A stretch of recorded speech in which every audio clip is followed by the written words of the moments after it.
Salut tout le monde, j'espère que vous allez bien. Aujourd'hui je vous retrouve dans une nouvelle vidéo qui, comme vous l'avez vu dans le titre, va être une vidéo bilan 2 mois de plus en STD2A. Donc vous l'aurez compris, cette vidéo est la suite de la première vidéo bilan que j'avais faite sur ma classe ou ma filière. Bref, vous avez compris où je veux en venir. Donc si vous n'avez pas vu la première vidéo, je vous invite vraiment à aller la regarder parce que vous n'allez pas... Enfin, je pense pas que vous alliez comprendre tout ce que je vais vous raconter, tout ce que je vais vous montrer, parce qu'il y a beaucoup de choses qui j'ai pas pu vous montrer dans la première vidéo et que je vais vous montrer maintenant. Donc voilà, j'arrête de blablater et on commence avec la vidéo, c'est parti. Première chose que je vais vous montrer concerne la démarche créative. En fait, je ne vous l'avais pas montré dans la première vidéo parce que mes profs me l'avaient prise pour me noter dessus. C'était en fait tout simplement l'analyse d'affiches. Donc je vous en avais parlé, on devait faire une analyse d'affiches, mais j'avais juste pu vous montrer le brouillon. Donc voilà une des planches finales, on va dire. Et la deuxième. Donc voilà. Je sais pas si vous allez tout bien voir, mais bon, vous avez vu l'idée. Après ça, ce qu'on a fait en démarche créative, c'est qu'on a travaillé sur un spectacle en fait qu'on a été voir à l'Académie Fratellini qui s'appelle Le fil sous la neige, pardon. Je vous mettrai tout ça en barre d'infos évidemment si vous voulez aller sur le site, etc.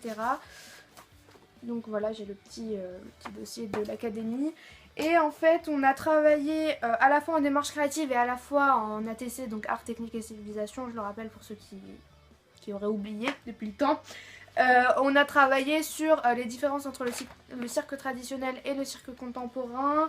On a eu aussi également le dossier pédagogique avec des questions, des informations concernant le spectacle, etc. pour nous aider à la création de notre affiche. Et bien évidemment la consigne avec la liste de tous les éléments qui devaient constituer notre dossier. Voilà, j'ai pas le dossier avec moi, vous l'aurez compris, donc je peux évidemment pas vous le montrer. Voilà, il est en cours de notation, donc je vous le montrerai dans une prochaine vidéo. Voilà, je m'excuse. Je vais continuer avec l'ATC puisque j'ai commencé à en parler. À la fin de notre projet sur le spectacle, on a commencé à faire des AMD, donc analyse méthodique en design et art appliqué, mais on n'est pas AMDAA, ça sert à rien. Donc on dit juste AMD, voilà, ça va plus vite. Et en fait on a fait 2 AMD, la première on l'a fait pendant les vacances pour nous entraîner parce que le mardi de la rentrée on avait un DST de 2 heures plus 2 heures le jeudi dessus, donc 4 heures en tout sur une AMD. Donc c'était nos premières AMD, donc on a été enfin on n'était pas trop, les profs n'ont pas été trop durs avec nous. Voilà. Je vais vous montrer ce que j'ai fait pendant les vacances. C'était le thème de notre cours, en fait, le cadre. Donc voilà, j'avais fait ça. J'avais fait le brainstorming au milieu. J'avais présenté le thème. Et j'ai présenté mes 2 axes. Voilà, j'ai juste en fait donné les définitions. Ensuite, j'ai fait mon premier axe avec les 3 œuvres. Enfin, pas les 3 œuvres, mais 3 œuvres parce qu'il y en avait 4, je crois, ou 5, je sais plus. Bref, il y en avait pas mal. Et mon deuxième axe, voilà. Donc en fait, pour ceux qui savent pas trop ce que c'est une AMD, en fait c'est comme un corpus de texte en français. C'est une épreuve de bac aussi. En fait vous avez plusieurs documents en design évidemment, hein, on est toujours en design. Et que vous devez mettre en lien, voilà, vous avez une méthode, en fait vous devez faire un tableau, trouver des notions qui sont évoquées dans cette œuvre et à partir de là, croiser ces notions entre les documents et ces notions vont devenir un axe. Donc voilà, par exemple là le premier axe c'était le plein et le vide et le deuxième axe c'était la segmentation. Donc voilà, je pense que j'ai tout dit. Du coup maintenant je vais vous montrer les planches que j'ai faites pour mon vrai contrôle, voilà, mon DST quoi. Donc j'ai fait le tableau avec surligné les axes que j'avais choisis. Donc j'avais fait le quadrillage, la segmentation et le cadrage. Donc j'avais fait ça. Bon ça c'est enfin... J'ai fait un brainstorming, mais franchement, j'aurais pu mieux faire. Il n'y a pas du tout assez de mots, c'est un peu caca. Mais Voilà, dans l'idée c'est ça. Donc ça c'est pour la page de présentation. Pour l'axe 1, donc qui était la segmentation, j'ai pris donc les 3 œuvres. Parce qu'il n'y en avait que 3 là pour le coup, pas plus. Ensuite j'avais pris le quadrillage, ou la grille, bref. Voilà, là j'avais pris que 2 œuvres. Et pour l'axe 3 qui était donc le cadrage, j'avais pris 2 œuvres aussi. Voilà. Ensuite, en pratique en art visuel, on a travaillé sur les modèles vivants. Donc voilà, en fait, on a chacun, enfin, pas tout le monde, moi en l'occurrence, je ne l'ai pas fait, mais chacun a pris la pose. Voilà, on s'est dessiné les uns les autres. Je vous montre que quelques secondes parce que c'est vraiment moche ce que j'ai fait. Là, j'ai fait avec la main gauche. Voilà. On a essayé un peu toutes les techniques, voilà. On a vraiment essayé de faire le mieux possible, j'ai envie de vous dire. Voilà, voilà. Donc ensuite, on avait donc pour la rentrée une vingtaine de croquis à faire. Donc je vais vous en montrer quelques-uns, mais pas tout. Voilà. Le genre de trucs qu'on fait. Ça aussi. Au cours suivant, on a parlé des expositions que chacun avait fait pendant les vacances. Parce que du coup, c'était encore à la rentrée. Et moi, donc du coup, je vais vous présenter celle que j'ai faite. Donc c'est l'exposition Liuno. Donc ça, c'est mon carnet de référence. Hein, je vous en reparlerai un petit peu plus tard. Donc l'exposition Liuno au musée Cernucci. Donc c'est à côté du parc Monceau. Donc voilà, c'est un des peintres asiatiques les plus importants du XXe siècle. Voilà, je vous montre quelques photos. Ce tableau, enfin ce tableau, cette toile, ce papier, bref, vous avez compris. Il faisait tout un plein de murs, c'était hyper impressionnant. Et ça, c'est pas lui, c'est sa femme ou son fils, je sais plus. Bref, c'était une famille d'artistes. Et donc ça, c'était l'exposition était payante, mais ça, c'était dans le musée à l'étage. Et le musée est gratuit si vous voulez y aller pour les moins de 18 ans, je crois. Bref, pour les étudiants, vous avez compris.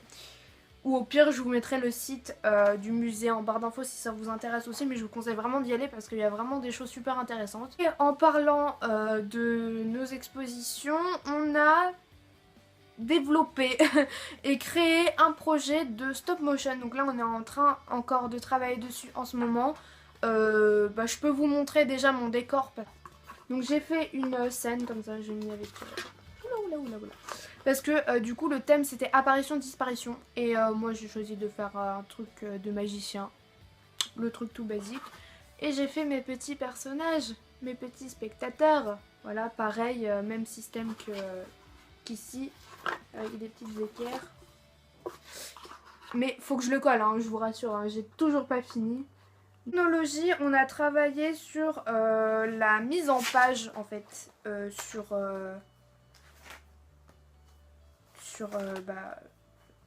InDesign, pardon, je ne trouve plus mes mots. Voilà, ça a été noté, je sais pas du tout où est ma feuille, je crois qu'elle nous l'avait rendue mais je sais pas où c'est, bref. Ensuite on a fait, donc je vous avais parlé dans ma précédente vidéo des échantillons papier que les autres avaient fait. Du coup moi j'ai dû rattraper mon retard et du coup j'ai fait moi aussi les échantillons papier voilà, dans un petit carnet comme ça où j'ai eu d'ailleurs 14,5.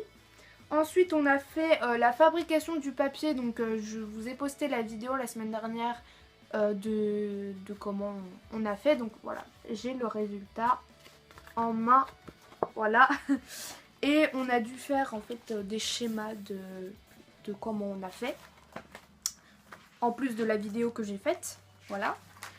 Et on avait aussi dû faire la fabrication du papier et l'histoire du papier. Donc voilà, ça c'est tout mon truc, l'histoire du papier, voilà, ça fait tout ça. Ça fait littéralement une page, hein. Et la fabrication du papier, j'avais fait un schéma ici et j'avais expliqué ici. Donc voilà. Ensuite, cette semaine là, avant-hier pour vous, la prof nous a donné des documents, voilà, pour compléter ce que nous on avait déjà dit, plus ou moins. Et voilà, on a fait aussi, pareil, encore comment on faisait du papier artisanalement avant, etc. On a parlé aussi de Isamu Noguchi, vous savez, les lampes en papier Ikea là. Voilà, mais c'est pas lui qui a fait les trucs Ikea, hein, mais les trucs Ikea se sont inspirés de lui. Vous voyez le truc? Bon, bref. On a fait comment ça s'est fabriqué, etc. On devait faire aussi des recherches sur les techniques d'impression. Donc il y avait la typographie, la lithographie, la sérigraphie, l'offset et l'impression numérique à jet d'encre et laser. Et j'ai eu 13. Voilà, c'est tout, que des recherches. Hein. Voilà, le truc totalement basique. Il n'y a pas grand chose en fait dans mon carnet de techno, je viens de me rendre compte. Avant de vous parler de mon carnet de référence, je voulais parler de la matière design in English. Donc voilà, je vous en avais pas spécialement parlé dans ma vidéo précédente, mais là je voulais vraiment vous en parler parce qu'on a vraiment avancé sur notre sujet qu'on trame depuis le début de l'année. Donc en fait on travaillait sur le détournement. Donc le premier document qu'elles nous ont donné, c'est celui-ci. Voilà, on a travaillé sur ça. Le deuxième, c'était celui-là. Donc on détourne le truc pour faire mesurer le temps. Ensuite on a travaillé sur ça.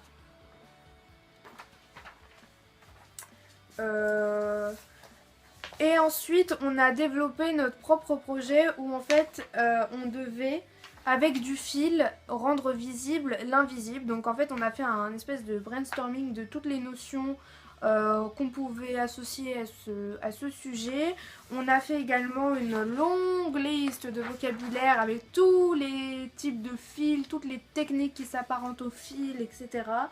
Et on a cherché en fait, par exemple, moi j'avais trouvé le temps, la douleur, les sentiments, la vitesse, la vie, la mort, l'air, le doute, les cinq sens, etc.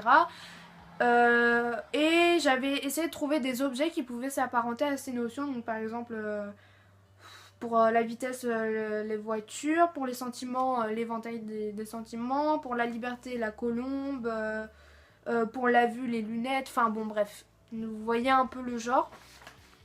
Et ensuite ce qu'on a fait c'est qu'on a choisi un de ces objets et on l'a développé pour en fait nous faire pour réaliser notre projet final.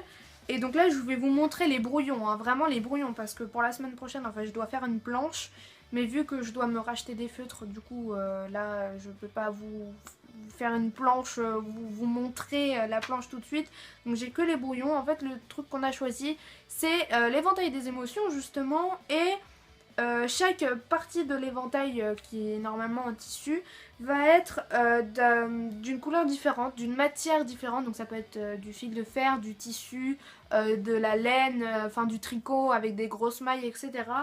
Et donc on a choisi, je vais pas vous dire ce qu'on a choisi parce que c'est assez compliqué à expliquer. Je vous montrerai le résultat final dans ma prochaine vidéo bilan. Mais voilà. Je vous montre vite fait tous les brouillons qu'on a fait pour l'instant. Si j'arrive à m'en sortir avec toutes ces feuilles parce qu'il y en a tellement. Donc voilà ce qu'on a fait pour l'instant par rapport à notre sujet. Donc ensuite je voulais vous parler de mon carnet de référence parce que je vous avais déjà montré ce que j'avais. Plus ou moins, donc j'avais David Hockney, Félix Vallotton, Mona Hatoum, Wim Cruel, Philippe Appellois, Patrick Comessi, Casimir Malevich et Vassili Kandinsky. Ça y est, j'ai enfin mis les photos. Je vous avais dit que j'avais pas pu imprimer. Gilbert Legrand aussi. Annette Messager, le groupe Memphis, Cristobal Balenciaga, je sais pas si je vous l'avais montré mais il me semble que oui. Et je crois que je m'étais arrêtée là. Donc ensuite on a Rodchenko qui est un photographe et designer suisse. On a Florence Henry qui est photographe, peintre suisse également. Donc on a fait, il y en a d'autres hein, aussi, mais je les ai plus mis dans mon cours que dans mon carnet de référence. Ensuite, l'exposition des Uno dont je vous ai parlé tout à l'heure. J'ai également fait une fiche sur JR, je pense que c'est assez connu. František Kupča, je sais pas comment ça se lit. Bref, c'est un peintre tchèque, je crois. Oui, c'est ça. Henri Edmond Cross. Lorenzo Mattotti, qu'on a vu en cours par rapport au dessin. Également Nicolas de Crécy, qui fait des très très belles illustrations. Je vous conseille vraiment d'aller voir sur internet, c'est vraiment magnifique. Émile Coll aussi. Voilà, pareil, je crois que c'est du stop motion. Les studios Hardman aussi, stop motion, pareil, Sean le Mouton. Voilà, c'est gros mythes, je pense que vous connaissez aussi. Tim Burton, évidemment, l'incontournable pour le stop motion, avec les Noces funèbres, etc. Jean Nouvel, qui est un architecte très connu. Et Thomas Heatherwick aussi. Voilà, il me semble que je me suis arrêtée là pour le moment. Et je sais pas si je vous avais dit ou si je vous avais montré, mais de l'autre côté de mon carnet, j'ai les lieux. Bon, pour l'instant, j'en ai qu'un, mais le temple de Bangyeonsa à Séoul, j'ai trop envie d'y aller. Voilà, c'est pour ça que j'ai mis les photos. Parce que je trouvais ça trop beau et super intéressant. Donc voilà de quoi est constitué mon carnet de référence pour l'instant.